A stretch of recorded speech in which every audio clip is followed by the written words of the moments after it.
बांग्लादेश का Rooppur nuclear power plant. ये power plant जिसे बांग्लादेश की सरकार कभी ऊर्जा क्रांति कहती थी, आज वही नाम उनके लिए डरावना सपना बन चुका है। खबरें साफ कह रही हैं, रूपपुर न्यूक्लियर पावर प्रोजेक्ट पर काम रुक चुका है और काम यूं ही नहीं रुका। काम इसलिए रुका क्योंकि वहां काम करने वाले भारतीय इंजीनियर, टेक्नीशियन और वर्कर्स ने साफ मना कर दिया, अब नहीं। लेकिन उसके बाद जिस तरीके से हिंदुस्तान ने मदद की बांग्लादेश की, तो अब ये कहा जाता है कि एक प्रॉब्लम सॉल्व नहीं हुआ, 4 और क्रिएट हो गए हिंदुस्तान के लिए। बांग्लादेश भी एक टर्निंग पॉइंट पर है बड़े अरसे के बाद, और वहाँ फरवरी में इलेक्शंस होने जा रहे हैं। तो पाकिस्तान के साथ जो तल्लुकात हैं दे विल बी एक्सीलेंट। पहले भी जब खालदा ज़िया थी हुकूमत में तो हमारे तल्लुकात बहुत अच्छे थे। बाय द सेम क्राइटेरियन जब हसीना आई तो हमारे बहुत ख़राब हो गए। तो it's was very clear, pro Pakistan party versus pro India party. Operation Bangladesh अब आरंभ हो गया है, क्योंकि भारतीय सेना ने, इंडियन आर्मी ने 3 बेसिस चिकन नेक के आसपास इस्टेब्लिश किए थे। तो उसके लिए कहा गया था कि ये 3 जो बेसिस इस्टेब्लिश किए गए हैं वो डिफेंसिव हैं। हालांकि मैंने उस समय भी कहा था कि भैया ये डिफेंसिव नहीं है, इनमें सारे एलिमेंट्स हैं। भारत जिसके साथ बांग्लादेश का सिर्फ बॉर्डर नहीं जुड़ा है, बल्कि व्यापार, बिजली, ट्रांजिट, टेक्नोलॉजी और भरोसा भी जुड़ा रहा है। रूस जिसने अरबों डॉलर झोंक दिए इस न्यूक्लियर सपने में, और ऑस्ट्रेलिया जो बांग्लादेश के टेक्सटाइल सेक्टर की रीढ़ रहा है। नई सरकार ने तीनों को एक एक करके नाराज करना शुरू कर दिया। सबसे बड़ी बात यह है कि भारत के अंदर आज मेरा ये मानना था कि 6 से 8 करोड़ बांग्लादेशी भारत में रहते हैं, पर ये खुलापन के बाद लग रहा है कि भारत की पॉपुलेशन 119 या 120 करोड़ ही है, और अगर 140 करोड़ का फिगर है तो उसमें भी मेरा मानना है कि 5-6 करोड़ और ऐड कर लीजिए, कम से कम 15 करोड़ बांग्लादेशी मुस्लिम यहाँ पर रह रहे हैं। जय साथियों, बांग्लादेश के इस समय रूपपुर न्यूक्लियर पावर प्लांट का जो दशा है वो बांग्लादेश की हरकत की वजह से है। साथियों, इस समय वहाँ पर जो भी हो रहा है कि वहाँ पर जो भारतीय इंजीनियर हैं और भी जो वर्कर हैं वो वहाँ से काम छोड़कर भाग रहे हैं। और साथियों, इस मामले में बांग्लादेश भारत पर काफ़ी ज़्यादा डिपेंडेंट था, इसलिए ये खबर जो है अभी चल रहा है। क्योंकि साथियों, अगर भारतीयों का महत्व वहाँ नहीं होता तो अभी जो है ये खबर इतना तेजी में नहीं होता। और साथियों, बांग्लादेश की बेवकूफ़ी देखिए, वो एक के बाद एक उनके कोई नेता जो है या कोई स्टूडेंट नेता ऐसे बयानबाजी करते नजर आ रहे थे, जिससे वो भारत को एक तरीके से खुली चेतावनी देते थे। सोशल मीडिया पर जब भाषण होता था, एक के बाद एक वहाँ पर जो है हिंदुओं के साथ दुर्घटनाएं देखने को हमें मिलती ही जा रही थी। इसी कारण साथियों अब जो है बांग्लादेश उसका जो है अंजाम भुगतता जा रहा है। अभी इनका ये हुआ, फिर बीच में उनके बॉर्डर पे कुछ सामान भी रोक दिए गए थे। यही सब कारण था कि बांग्लादेश की बेवकूफ़ी का जो है जवाब भारत अब दे रहा है।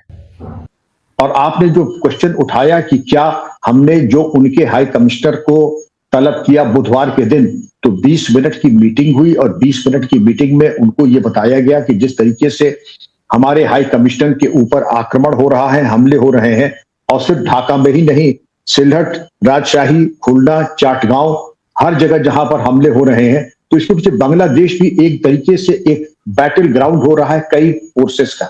सबसे पहले देखिए यूनाइटेड स्टेट्स, वो चाहता था कि सेंट मार्टिन आइलैंड, जो कि आपको मालूम होगा कि सिर्फ 3 स्क्वायर किलोमीटर का उसका एरिया है, और उसकी इंपॉर्टेंस क्या है कि इंडो पैसिफिक एरिया में अगर कोई वर्चस्व चाहता है, एक सुपीरियोरिटी चाहता है, तो सेंट मार्टिन आइलैंड के ऊपर उसका कब्जा और कंट्रोल होना चाहिए था। यह 9 किलोमीटर साउथ ऑफ कॉक्स बाजार है और यूएसए इंडो पैसिफिक सिक्योरिटी के लिए इसको चाहता है। वो शेख हसीना ने दिया नहीं। जब शेख हसीना ने नहीं दिया तो उसके बाद की जो घटनाक्रम है कि उसके बाद अगस्त 2024 में शेख हसीना का तख्ता पलट गया, और ये बताया जाता है कि वहां पर जो उन्होंने लीड किया 32 साल के ये जो शरीफ उस्मान हादी हैं, जिनके ऊपर गोली चलाई गई थी 12 दिसंबर को, और जो सिंगापुर में जिनकी मौत हो गई इलाज के बाद, और इलाज हो गई, हालांकि मोहम्मद यूनुस में इनमें 36 का आंकड़ा है, लेकिन जो फ्लैग हाफ मास्ट स्टेट मोर्निंग, ये सब इज्जत इनको मुहैया कराई गई।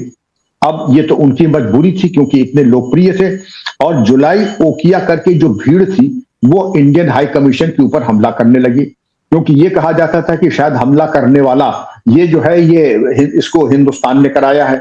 अब यहाँ पे उमेश जी सवाल ये है, एक तो ये कि बांग्लादेश में जिस तरह की स्थिति बनी हुई है, एक के बाद एक जिस तरह के अटैक्स हो रहे हैं हिंदुओं पर, आज फिर एक हिंदू युवक को गोली मारी गई और हालात बने हुए हैं। हालांकि जो बांग्लादेश माइनॉरिटी जनता पार्टी का गठन हुआ और ये सारी चीजें हुई, उससे कितना बदलाव आ पाएगा? अगर इतने ही सारे के सारे मतलब पाकिस्तानियों को भी भारत में रहना है और बांग्लादेशियों को भी भारत में रहना है, तो आखिर ये भारत से निकाल के फिर पाकिस्तान बांग्लादेश बना क्यों? तो फिर क्यों ना ये सारा कुछ बॉर्डर हटा के बांग्लादेश को टेक ओवर करके खत्म कहानी की जाए, उनको ट्रीट किया जाए सही से, इलाज भी फिर इस हिसाब से हो। देखिए, मैं बोल देता हूं कि बांग्लादेश और पाकिस्तान के जो मुसलमान हैं वो भारत में रहने के लायक ही नहीं है, क्योंकि आप ये लायक तो देखिए। नहीं है, बट अगर उनको यहीं पे रहना है, अब ऑपरेशन सिंदूर के वक्त आपने देखा नहीं कितने कहां से निकल के आए लोगों ने, चुनाव लड़ लिए थे, सरकारी नौकरियां ले ली थी पाकिस्तानियों ने इंडिया में। तो मतलब अगर आपको भारत में ही रहना है, भारत के ही सारी चीजें हासिल करनी है, तो फिर खत्म करो ये सारा कुछ ड्रामा कि आपको अलग चाहिए, आप रह नहीं सकते हिंदुस्तान में, आपको बांग्लादेश भी चाहिए और आपको भारत से भी चाहिए। मतलब हर तरफ दोनों हाथ में लड्डू, ऐसा तो नहीं हो सकता। देखिए, सबसे बड़ी बात ये है कि ये दोनों जगह के लड्डू रखते थे, ये बांग्लादेश भी चले जाते थे, पाकिस्तान भी चले जाते थे और भारत में रह के बेनिफिट्स भी ले लेते थे। इनके पास दोहरी नागरिकता थी। और अब जो एसआईआर हो रहा है और नेशनल पॉपुलेशन रजिस्ट्री से लिंक किया जा रहा है, नेटग्रिड डेटाबेस से, हमको सारी एक्टिविटीज मालूम पड़ जाएगी। अभी एसआईआर के अंदर भी वही हुआ है।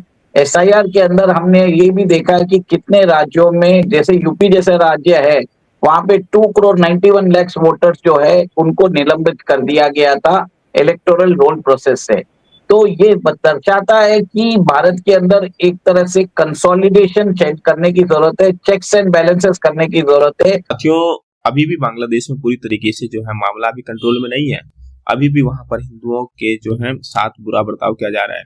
कोई ना कोई 10-15 दिन में एक न एक घटना देखने को मिल जा रही है उनके विरुद्ध। और साथियों, वहां के जो नेता है उनके बयान भी भारत के प्रति इतना साफ नहीं आ रहा है। साथियों, अभी भी बांग्लादेश में जो है चुनाव होने वाला है, लेकिन स्थिति कंट्रोल में नहीं आई है। इसी कारण जो है साथियों, भारत अभी भी बांग्लादेश के खिलाफ एक्शन ले रहा है और इस तरीके से एक्शन ले रहा है कि दुनिया के दूसरे देश भी इस पर कुछ बोल ना सके। क्योंकि साथियों, अगर भारत कोई डायरेक्ट एक्शन लेता है तो दुनिया के जो देश हैं वो भी अपना मुंह खोलने आ जाते हैं कि आओ भाई, ये तुमने क्या कर दिया, अपने मानवाधिकार ये सब लेकर आ जाते हैं। इसलिए साथियों, भारत दूसरा तरीका जानता है कि किस तरीके से बांग्लादेश जैसे देश को सबक सिखाना है। और इसी बीच में जो ये खबर आती है कि बांग्लादेश का रूपुर न्यूक्लियर पावर प्लांट जो है, जो कि बांग्लादेश में बिजली सप्लाई करता था लगभग, लेकिन अब जो है वहां से भारतीय जो इंजीनियर हैं और महत्वपूर्ण कामगार वो वहां से जब छोड़ रहे हैं काम, तो अब वहां पर ये भी आफत आने लगा है। क्योंकि साथियों, बांग्लादेश जैसी जो कंट्री है उनके पास इतने, जाहिर सी बात है, कुशल लेबर तो है नहीं, कुशल वर्कर जो कि बड़े बड़े काम संभाल सके।